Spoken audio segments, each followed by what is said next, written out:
What's happening, everyone? My name is Alex and welcome back. So the only thing we can all agree on is the fact that everything is getting more expensive. Food is more expensive, gas is more expensive, phones are becoming more expensive, and unfortunately having a phone is kind of a necessity these days.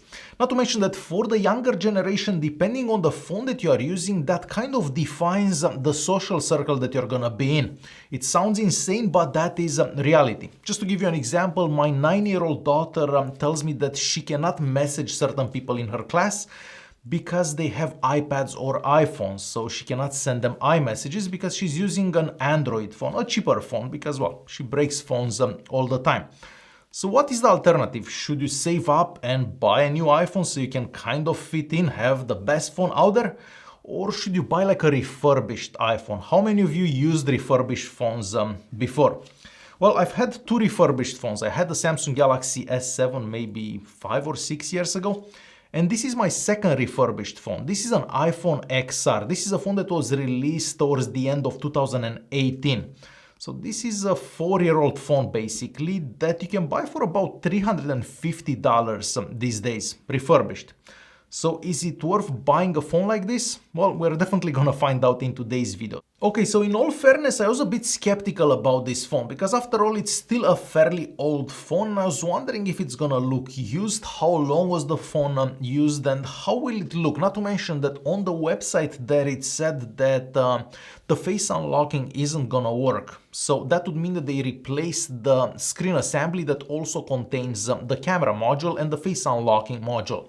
Now, I did take apart a bunch of iPhones over time, so I kind of know what's inside an iPhone. And typically, yes, if you do change that face unlocking module, and if that doesn't fit the serial number with the motherboard, it's not gonna work. So I was kind of concerned about that, but I went ahead and got the phone anyways. Not to mention that I got a really good deal on it.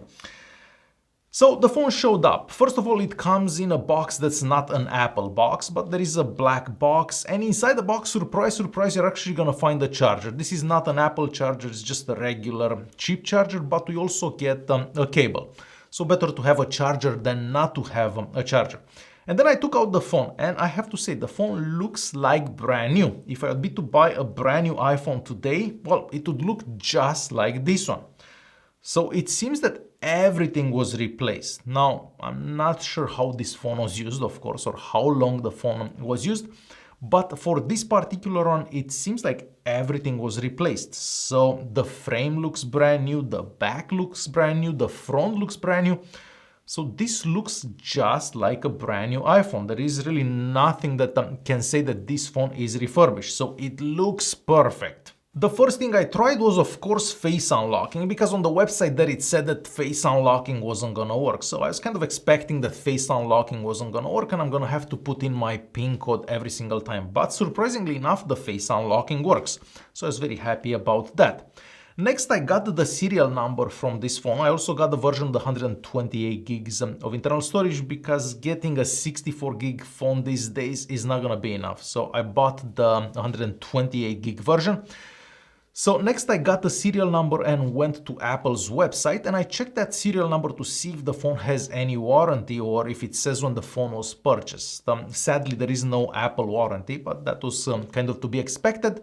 But there was nothing weird in there. It didn't say anything about a replacement or anything like that. So a good sign. The next thing I checked was the battery health. You can find that under settings, battery, and then you have an option there to check the battery health. And for this particular phone is at 93%. Now with my typical iPhones, so after I use an iPhone for about a year, I typically lose about 5%. So I'm gonna assume that this phone was used for about a year and a bit, maybe a year and a half. It also depends how often you charge the phone in that period and so on. Maybe you can get it to 93% even in a year. So that tells me that this phone was used for about a year, maybe a year and a half tops, which is definitely decent for an iPhone because iPhones do last for quite some time.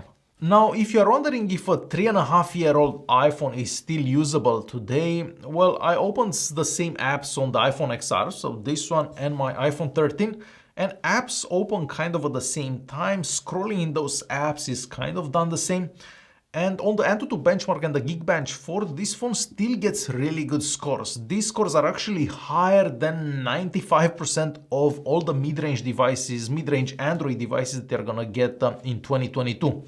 Take the Samsung Galaxy A53 5G, for example. That's the latest mid-range phone from Samsung. Well, this phone is faster in every single way than that Samsung. So this is the better phone, no matter how you look at it. It feels more premium, it takes better pictures, it takes better videos, it performs better for gaming.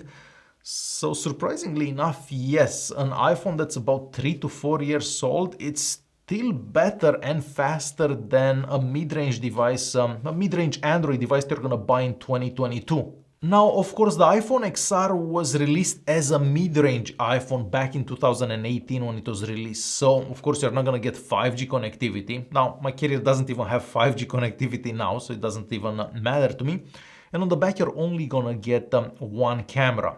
So, no ultra-wide camera, no telephoto lens camera. But this camera, I feel that it does do better than a lot of phones available on the market. Not to mention the video capabilities from this phone are better than 99% of the phones out there. Take all the mid-range phones released in 2022, well, this one films better videos than all those phones. So if you're looking for a phone for Instagram, for example, this one will do better than a lot of phones with that camera. Now, there is no night mode, so you're gonna have to purchase certain apps so you can use like a night mode if you're taking pictures at night.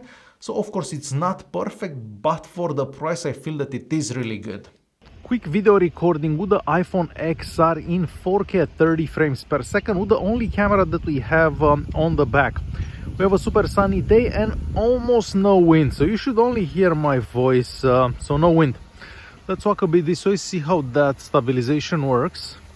Of course, it's not gonna work as good as you'd get from an iPhone 13, but should be fairly decent.